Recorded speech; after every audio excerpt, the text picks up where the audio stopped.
Want to search the waiver wire by position only in NFL Fantasy app?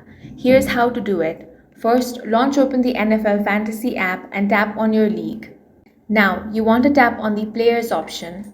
By default, this shows all available free agents and waiver players. At the top of your screen, you will see this filter bar. Tap the position drop down or choose the position given from here. Now go over here and select the position that you want, such as QB, RB, TEK or DEF. Once selected, the list will update to show only players from that position.